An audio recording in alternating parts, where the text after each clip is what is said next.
Bonjour et bienvenue, c'est Bertrand de la Fondation Magister, l'école des héros du monde réel.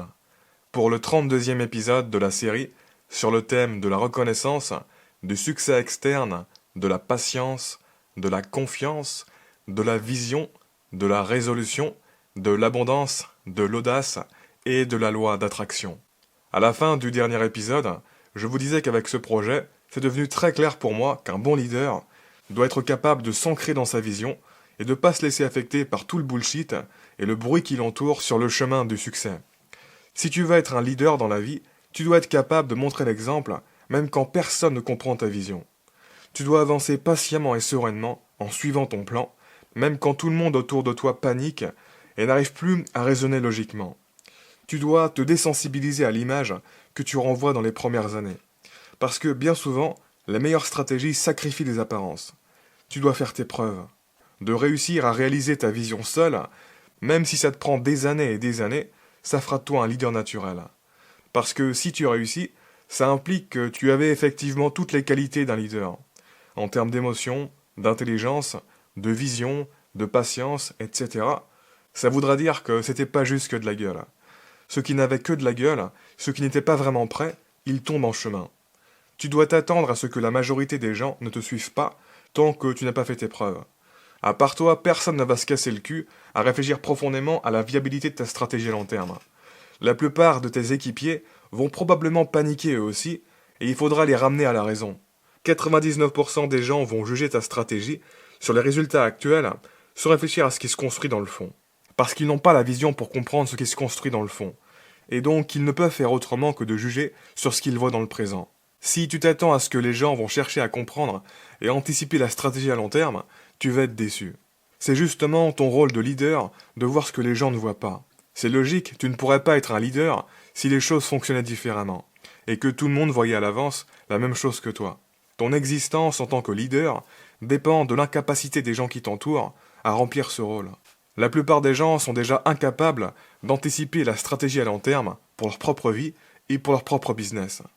Donc il serait stupide de t'attendre à ce qu'ils soient capables d'anticiper la stratégie de ton projet alors que ça ne les concerne pas. Et si tu arrives à prendre du recul, tu réaliseras que c'est un sacré avantage que personne n'arrive à voir ton plan venir à l'avance.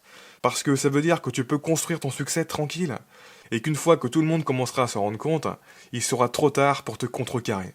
Selon moi, stratégiquement, 90% des petits coachs et acteurs du développement personnel dépensent trop de temps et d'énergie à travailler leur communication et leur marketing sur Instagram et compagnie. Ce qui a pour conséquence d'accélérer leur vitesse d'évolution sur le court terme, mais de diminuer leurs possibilités d'évolution sur le long terme et de mettre en jeu leur survie dans le long jeu. Parce que, de 1, tu ne peux pas passer ton temps à faire ça tous les jours et avoir le temps et l'énergie pour sérieusement développer ton expertise unique. Et parce que, de 2, tout le monde peut le faire de travailler sa présence sur les réseaux sociaux. C'est facile à répliquer et donc très risqué sur le long terme comme investissement. Si jamais tes réseaux sociaux tombent, les gens te remplaceront et iront voir ailleurs, et tu devras recommencer à zéro. Également, je vois souvent une grosse faille dans la stratégie que suivent certains. Et cette faille se résume dans un conseil qu'on entend souvent dans le domaine du business en ligne. Ce conseil, c'est que quand tu montes ton business, il faut que tu gagnes de l'argent le plus vite possible. L'idée étant que gagner de l'argent va t'encourager à continuer et t'éviter d'être démotivé et de vouloir abandonner. Ça va donner une preuve que c'est viable. Ça semble être un bon conseil en apparence, mais pour moi en fait, c'est un très mauvais conseil. En fait, j'aurais tendance à promouvoir l'inverse. De retarder le plus possible le moment où tu gagnes de l'argent avec ton business. Parce que si tu as besoin de gagner de l'argent rapidement pour continuer à développer ton business et ne pas être démotivé, qu'est-ce que ça indique? Ça indique que ton drive est faible ou que ce business n'est pas le bon pour toi. Ça indique que tu es un âne qui a besoin d'une carotte pour avancer. Ta motivation intrinsèque n'est pas assez solide pour soutenir ta progression, et tu as besoin de la béquille, de la motivation extrinsèque. Et à long terme, ça peut te jouer des tours, car la source primordiale de tout ce qui peut se passer de bien avec ton business, c'est la motivation intrinsèque. Il y a très peu de chances que tu ailles loin si tu es dépendant de l'argent. Et si tu vas loin, ça se fera certainement au détriment de ton épanouissement interne. Et donc de retarder le plus possible le moment où tu gagnes de l'argent avec ton business, ça va enlever la béquille et ça va révéler toutes les failles de ta motivation intrinsèque. Là, tu vas vraiment savoir si tu es dans la bonne direction. Tu vas vraiment savoir si tu dois ajuster certaines choses.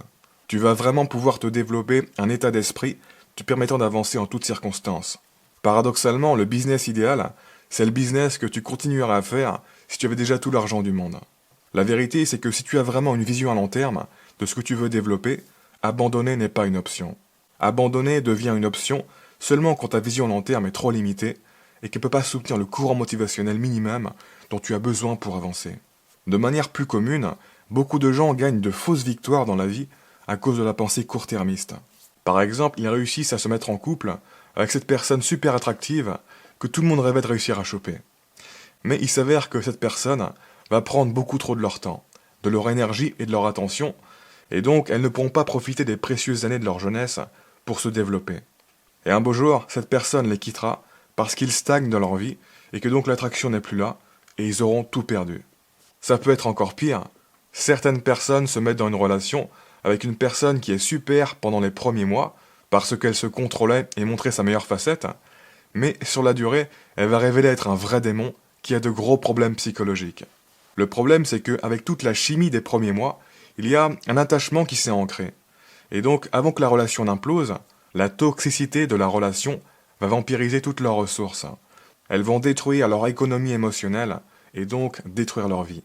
Sans parler du coût d'opportunité en termes de rencontres de personnes intéressantes. Autre exemple de fausse victoire, les personnes qui trouvent un travail qui rapporte pas mal d'argent et qui les met bien niveau confort matériel, mais qui leur prend tellement de temps et d'énergie que ça les empêche d'investir dans la construction de compétences qui, une fois développées, pourraient faire passer leur vie à l'étage supérieur. Ils crament leurs précieuses ressources vitales dans des stratégies qui se focalisent sur le premier ordre et qui les mettent dans le négatif sur le second ordre. Ils crament leurs précieuses années de bonne santé à stagner. Ils voient tout ce qu'ils gagnent, mais pas ce qu'ils perdent. Résultat, les années passent, ils ne prennent jamais d'avance sur les autres aspects de la vie, leur fonds d'opération n'a pas évolué d'un pouce, et par conséquent, ils sont piégés dans cette stratégie. Ils n'ont jamais développé la sécurité pour se sentir de faire un saut dans un domaine différent. Ils ont tellement investi dans leur stratégie que c'est la seule voie qui semble sécurisée pour eux, étant donné leur âge maintenant avancé, et donc leur capacité énergétique diminuée. Et c'est comme ça qu'on se calcifie. L'énergie qu'on a dans la vingtaine et dans la trentaine, on la retrouve pas plus tard. Ça ne veut pas dire que c'est impossible de changer radicalement sa vie quand on est vieux, mais ça veut dire qu'on peut moins prendre de risques et qu'il faut être encore plus stratégique. Comme je vous le disais dans l'épisode 20, les objectifs particuliers sont moins importants que le fonds d'opération qui les génère. Hélas, trop souvent, en ne raisonnant qu'au niveau de l'avancement des objectifs de premier plan, on perd de vue et néglige les sources réelles de progression. On s'aveugle au développement de fond, duquel les objectifs ne sont pourtant que des branches horizontales. Si ton niveau de fond s'élève, c'est comme si ta réalité passait à un étage supérieur. Et par conséquent, les objectifs auxquels tu vas avoir accès vont évoluer aussi. Et sur ce, on continue de parler de tout ça dans le prochain épisode. En attendant, comme d'habitude, je vous invite à vous abonner si ce n'est pas déjà fait, à partager cette vidéo et laisser un pouce bleu si vous l'avez apprécié, ça m'aide pour la visibilité, et je vous invite également à rejoindre le Discord de la Fondation Magister pour prendre part à des discussions sur les différents aspects du développement. Le lien est dans la description de la vidéo. Quoi qu'il en soit, je vous remercie de m'avoir écouté jusqu'au bout, et je vous dis à très bientôt pour la prochaine vidéo. Ciao.